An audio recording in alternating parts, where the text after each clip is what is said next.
So hello students, now we will start the second pillar of equilibrium after covering chemical equilibrium. Next you can say almost same category but something different. Here we will consider equilibrium involving ions, that means the equilibria which occurs among ions, that is called ionic equilibrium. Okay, so can write this is ionic equilibrium. Now we will start ionic equilibrium. First, in ionic equilibrium I need to discuss some terminology over here. The first one, that is, what do you mean by electrolyte? Electrolyte. So electrolytes, these are particularly substances which provides ions when dissolved in water. Okay, so in any solvent, if certain substances can release or furnish some extent of ions, whether it can be very large extent or small extent, it does not matter, but these substances have tendency to give ions when dissolved in water. So I can write over here, that is, a substance which gives ions when dissolved in water, when dissolved in water. These are known as electrolytes. Again, depending upon the extent of ionization. Okay, so these electrolytes are further divided into two categories. Electrolytes again divided into two categories. These are, you can say, strong electrolyte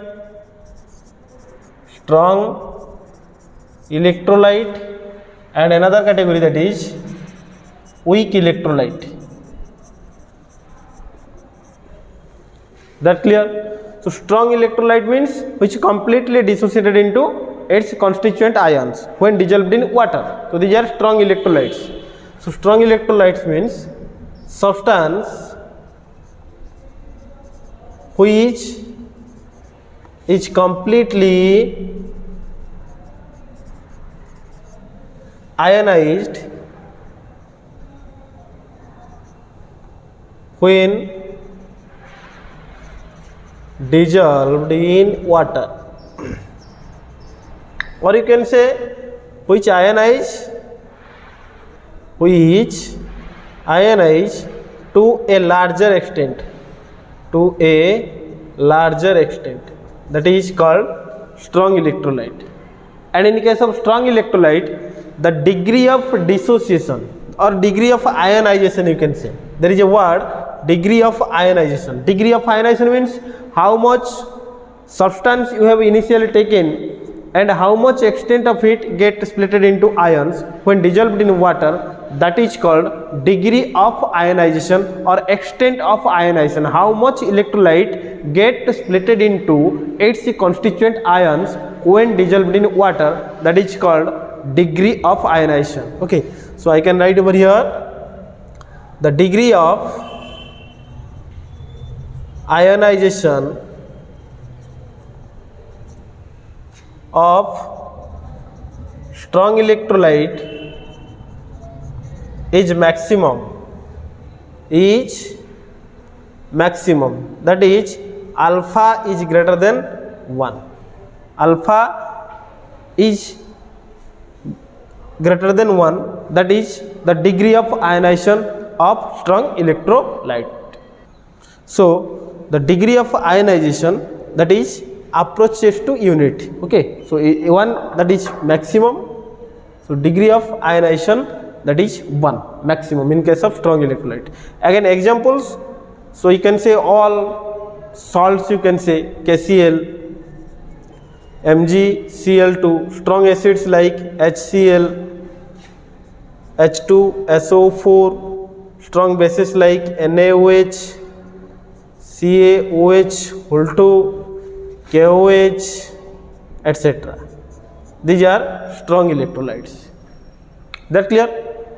Then weak electrolyte, these are the substance which partially ionized, which is partially ionized when dissolved in water,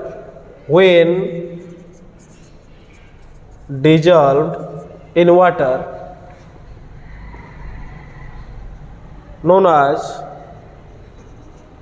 a weak electrolyte.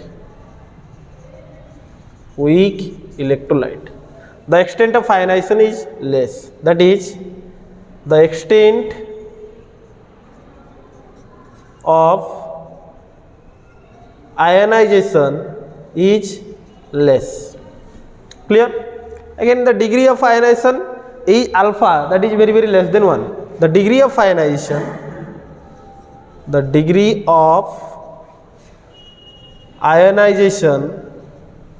for weak electrolyte is less than 1, less than unit, that is alpha is less than 1 for weak electrolyte. And examples of weak electrolyte, you can consider CH3COOH, acetic acid, ammonium hydroxide, NH4OH, okay, so etc. These are weak electrolytes. And you know, weak electrolytes cannot split it into all of its ions. That means the equilibrium is created during the ionization of a weak equilibrate only. You see, because if I consider CH3COOH, then it is CH3COO minus plus H plus. Here you see, this is one of the weak electrolyte, and you know weak electrolyte has no tendency to split it into its constituent ions. So there exists an equilibrium between acetic acid and its constituent ions, acetate ion and H plus ion. Okay, so here that means this system contains dissociated part as well as undissociated part. Okay, so here you can say this is undissociated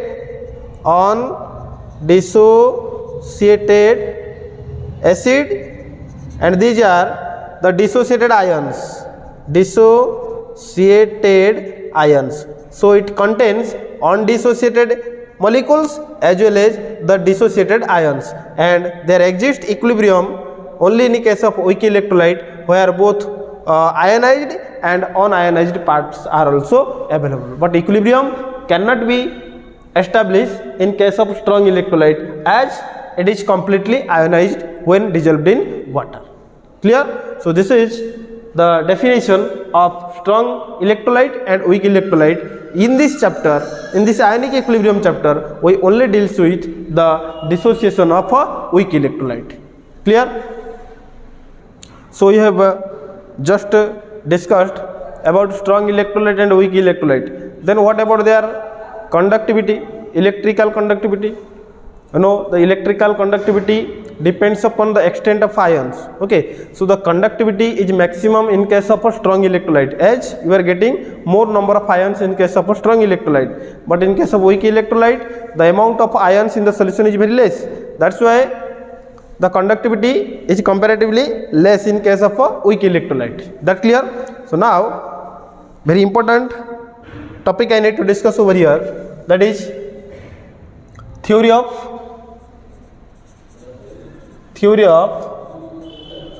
acids and bases.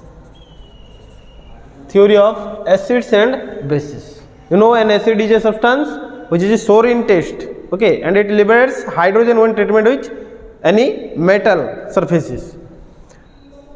Again, it also neutralizes a base. So these are simple characteristics of acids. So now the first theory I need to discuss over here, that is very important and acceptable theory, that is Arrhenius theory. Arrhenius theory. According to Arrhenius theory, an acid is a substance, an acid is a substance which gives a proton, a H plus ion, when dissolved in water. Similarly, so an acid is a substance which gives a H plus ion in its aqueous solution or when dissolved in water, that is called an acid. So examples, all hydrogen containing acids you can consider HCl. Example, HCl, H2, SO4, H3, PO4. Clear? Again, next, some Arrhenius acids, all hydrogen containing acids are Arrhenius acids. HNO3, HClO4, HNO3, perchloric acid, HClO4, etc. So these are regarded as Arrhenius acid because when dissolved in water, they give you H plus ions. For example, HCl, clear, dissolved in water, H2O, giving rise to H plus aqueous plus Cl minus aqueous. That means in water medium is there. So here this one is Arrhenius acid, HCl. Similarly, H2SO4 dissolved in water give you 2H plus aqueous plus SO4 2 minus aqueous. Clear? HNO3 nitric acid dissolved in water gives you H plus aqueous plus NO3 minus aqueous. So these substances which releases H plus ion when dissolved in water are regarded as Arrhenius acids. Clear? Similarly, what is the definition of base according to him? Base, it is a substance which gives hydroxyl ion, that is OH minus ion when dissolved in water or in its aqueous solution. So examples of this category, substances generally contains OH, that is first one KOH, NaOH, MgOH whole 2, Al, OH whole 3. So these are Arrhenius bases because when they dissolved in water, NaOH dissolved in water, then it will give you Na plus aqueous with the liberation of OH minus ion. Clear? Similarly, MgOH OH whole 2 interaction with water, it will give you Mg2 plus aqueous plus OH minus aqueous, 2 OH minus. So these are the substances which can give you OH minus ion in their aqueous solution. So these are regarded as your Arrhenius bases. Is that clear? And an acid interact with a base leading to the neutralization process, you know, that is, suppose one acid is HCl aqueous plus base I am considering NaOH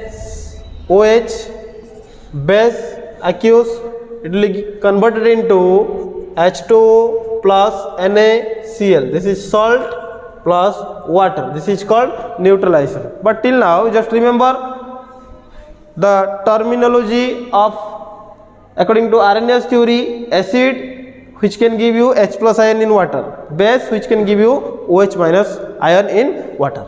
Okay. Next, its limitation, you know. In every cases, in order to explain the acidic property and basic property, he used he consider water as a solvent. But what about the non-aqueous solvent? Okay, so first limitation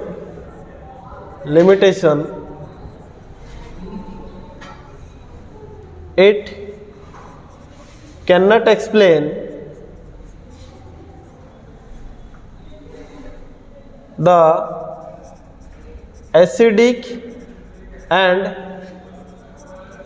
basic nature of substances for non-aqueous solvents. Only water he has considered, but other than water, what about non-aqueous solvents? There are certain substances, if they dissolved in solvents other than water, then how the acidic and basic nature can be explained? It was silent about that. And next factor, there are also certain substances which do not have any replaceable hydrogen atoms, but still these are found to be acidic in nature. So what about all these substances? Okay, so next point, it could not explain, you can write, it also can't explain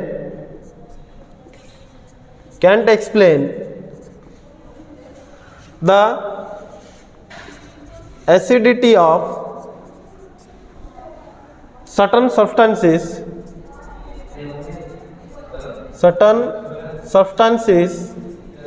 which do not contain any hydrogen atom. That clear? For example, AlCl3, which is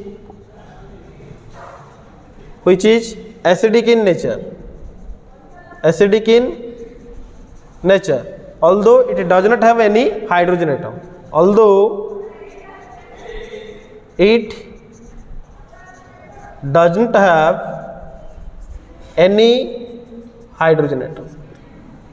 Similarly, again,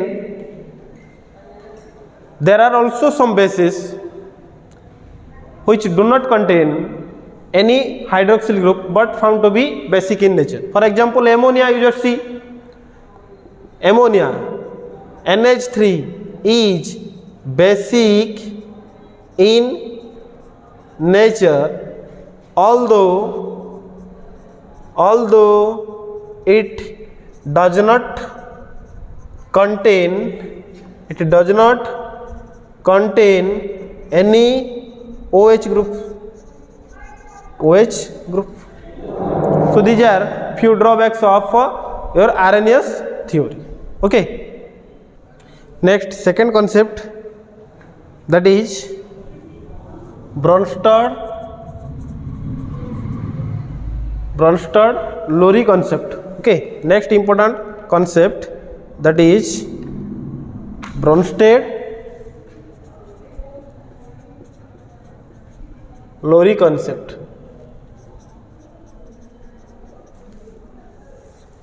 Simple definition is there. According to Bronsted-Lowry concept, an acid is a proton donor. Do you know what do you mean by proton? Proton, that is nothing but hydrogen without its electron, H plus ion, that is called proton. Okay, so an acid is a substance which has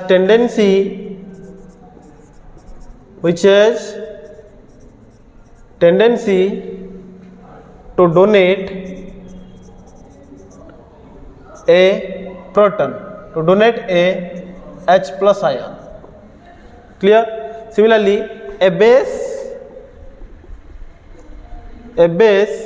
is a substance which has tendency to accept a proton, to accept a H plus ion. or you can say proton. That is proton.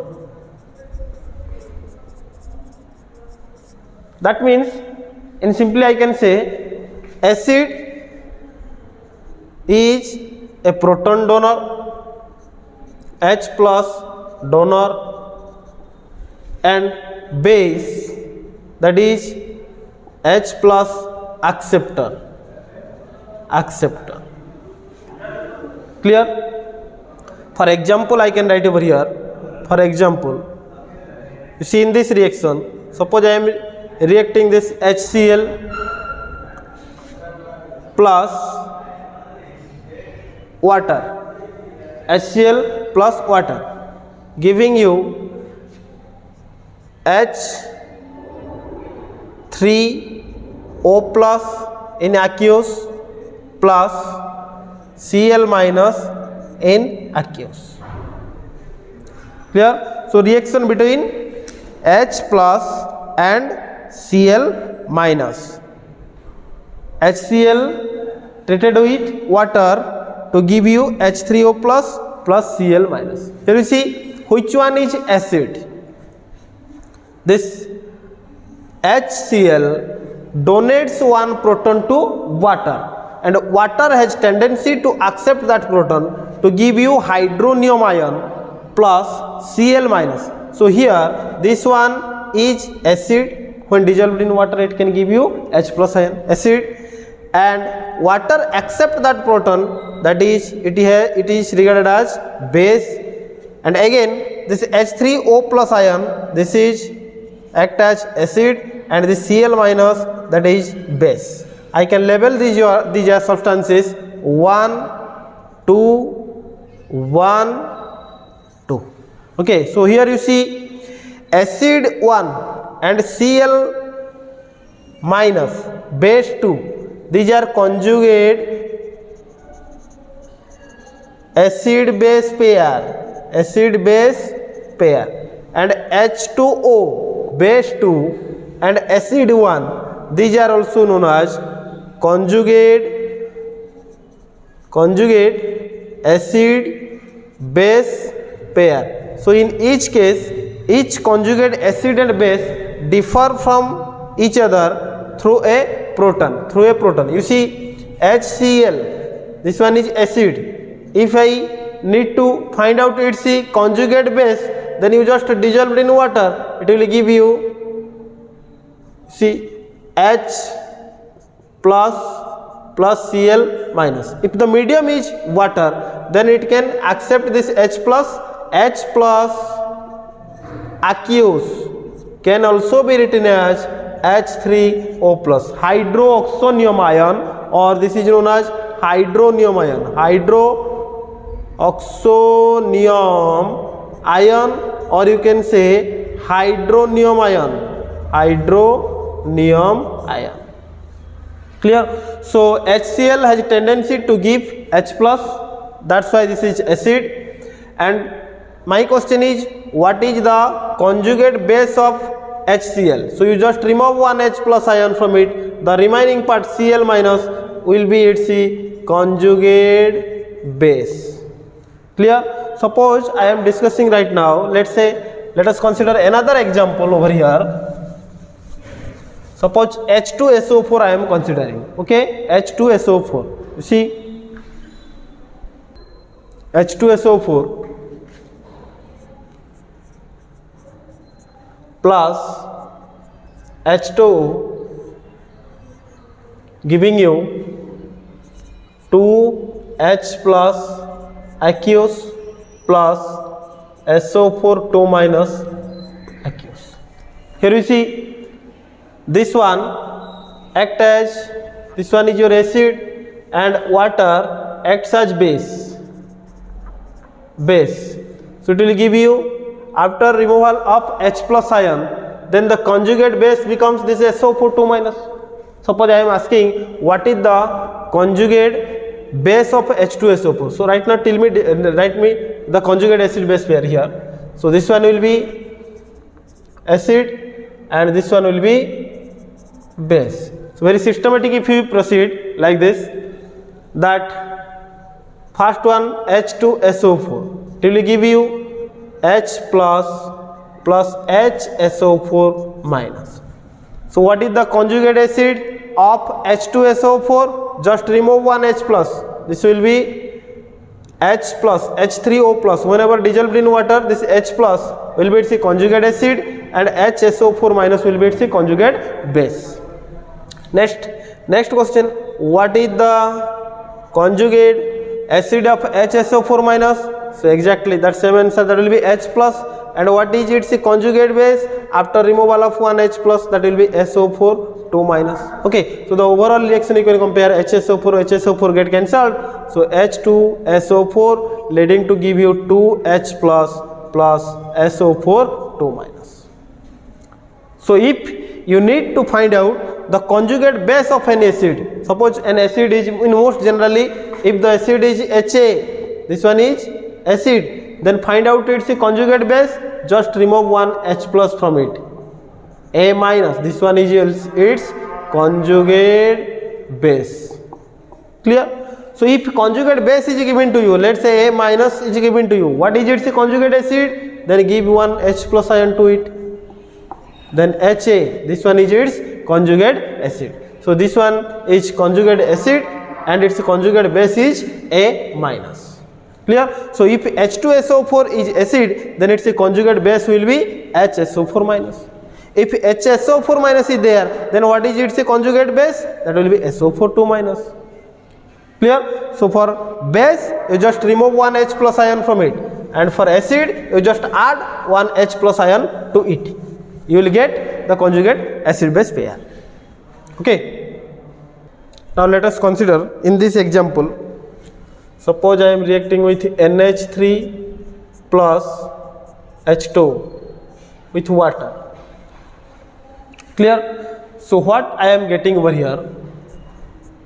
NH4 plus aqueous plus OH minus aqueous. Here we see, in this case, water act as an acid. One H plus ion from water is transferred to ammonia because of its lone pair electron. It has tendency to accept one H plus from water, so it acts as base, and this one is acid. Clear? So from these two compounds you see this NH4 plus, this is acid because it has a tendency to give H plus ion, acid, and this one is your base. Okay, so if I leveling this reaction as acid 1 base 2, this one is acid 2 and this one is base 1. So acid 1, that is H2O, and base 1. Okay, let's say this one is base 2 and this one is acid 1 again. Is that clear? So acid 1 and base 2. Okay, let me level it some different way. Acid 1 and base 2, you just see H2O, after removal of one H plus ion from it, you will get OH minus. So H2O and OH minus are conjugate acid base pair. Is that clear? And only this one is, let's say, acid 1 dash and base 2 dash. Okay, so here you see acid 1 dash and base 2 dash, these are two conjugate acid base pairs. So this one is conjugate acid, this one is its conjugate base. So this one also conjugate acid base pair. So question is asked to you, what is the conjugate acid of ammonia? So just add one proton over there, you will get NH4 plus, this one is its conjugate acid. Suppose find out the conjugate base of this NH ammonium ion, remove one H plus ion, so you will get NH3. This one is its conjugate base, this one is conjugate acid, this one is conjugate base. So conjugate base you are getting after releasing one H plus ion, conjugate acid you are getting after donating one H plus ion to that substance.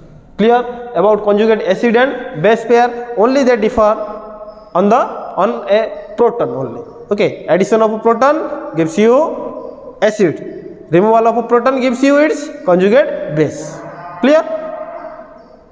Next there is a term amphoteric. Okay, I can write over here, water is an amphoteric substance. Amphoteric substance.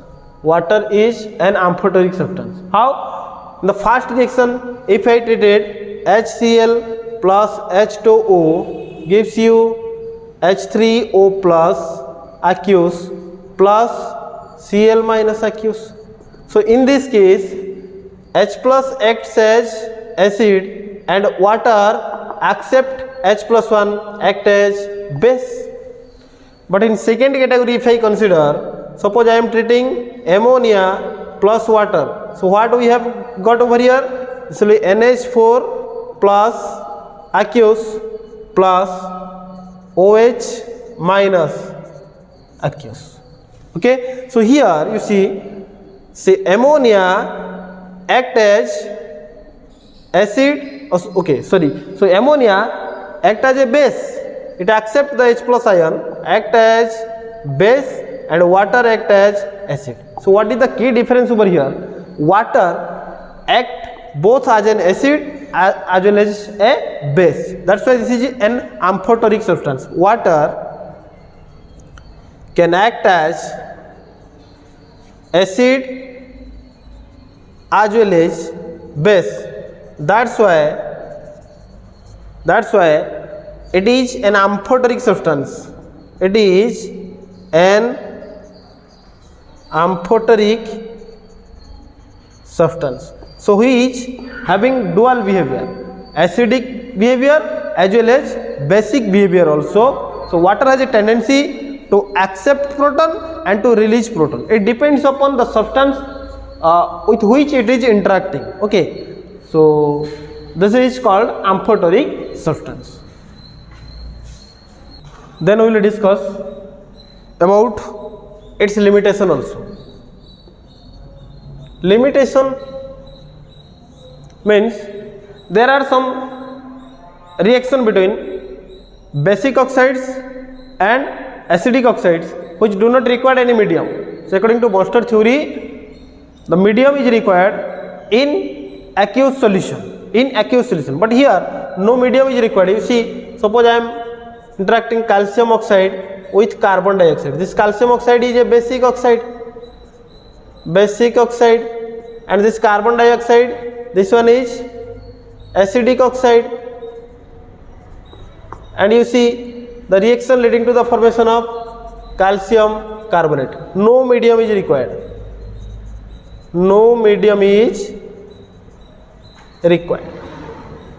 Clear?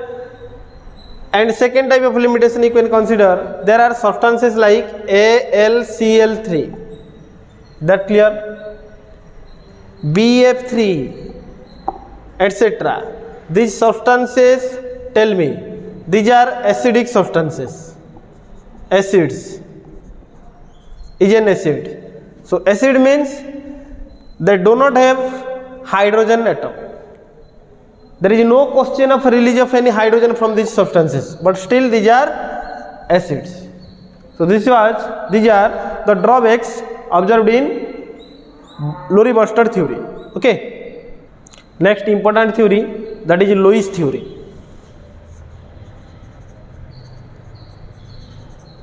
Lewis theory. According to Lewis theory,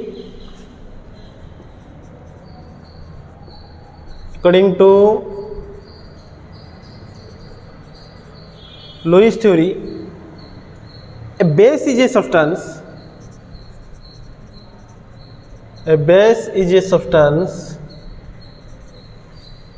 Which has tendency to donate a pair of electrons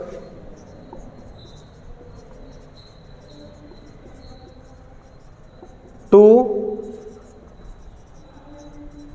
other substance by means of a coordinate bond, you can say, by means of a coordinate bond. So acid base, Lewis base means it is an electron pair donor, you can say, an electron pair donor. Similarly, the species which accept that pair of electron, or you can write the substance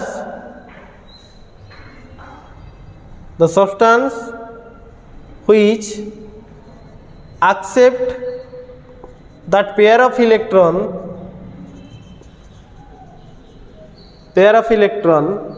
act as Lewis acid. So Lewis acid is an electron pair acceptor. Lewis acid signifies an electron pair acceptor, act as a Lewis base. For example, you just see NH3 I am writing, and I am reacting this NH3 with, let's say, BF3. You see, boron is electron deficient, okay, so it is associated with how many electrons? 1, 2, 3, 4, 5. So what happens? This pair of electron donated towards boron by means of a coordinate bond. So this one is electron pair donor, act as Lewis base, and here since boron accept that electron, so this one is Lewis acid. Another example I can consider, let's say water H2O, oxygen having 2 lone pair of electrons over it, and this hydrogen H plus without any electron, so it donates its pair of electron to hydrogen. So this by means of a coordinate bond. So water act as Lewis base, while this proton act as Lewis acid. Clear?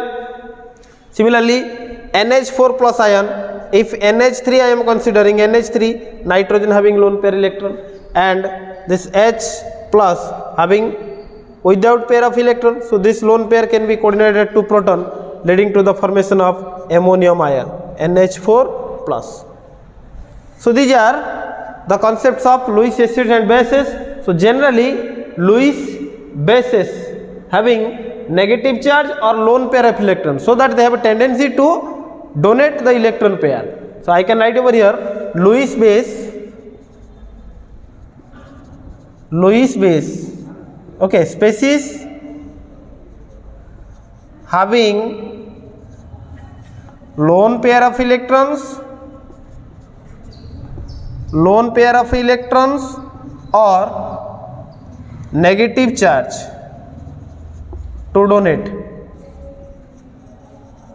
can act as Lewis base. For example, NH3 having lone pair electron, H2O having lone pair electron, and negative charge species. You can consider all the negative charge species. That's why I can conclude over here the Bronsted bases, Lowry-Bronsted theory just before I have discussed. In that case, the conjugate base having negative charge. Suppose I am considering water. What is its conjugate base? So you just remove one H plus ion, you are getting OH minus ion. So this OH minus ion, as it has negative charge, it can donate any deficient species by means of a coordinate bond. So you can write another important point, all Bronsted bases are Lewis bases. They can act as Lewis base. They have a tendency to release electron pair by means of a coordinate bond towards the acceptor. Okay, and Lewis acid, these are the substance which have tendency to accept electron pair. So these are mostly deficient species. Lewis acid here the substance which is electron deficient, which is electron deficient. So electron deficient means all cations, you can say all cations can act as your Lewis acids because they are electronically deficient in nature. All transitional metal ions, all transitional metal ions can act as Lewis acids because they have tendency to accept electron pair from the donors. So this is the concept of Lewis theory regarding acid and bases. So limitation, what is the limitation over here? You see, the formation of a coordinate bond, everywhere there is formation of coordinate or dative bond, and this one is it takes a more time than compared to neutralization in case of other theories we have discussed. Suppose I am considering NaOH plus HCl, the neutralization is NaCl plus H2. This one becomes faster. But if I consider Lewis theory of concept, that is, if this one I am considering, this one is Lewis base acid. So Lewis acid base interaction, Lewis acid base interaction occurs through the formation of a coordinate bond, which takes more time than neutralization reaction.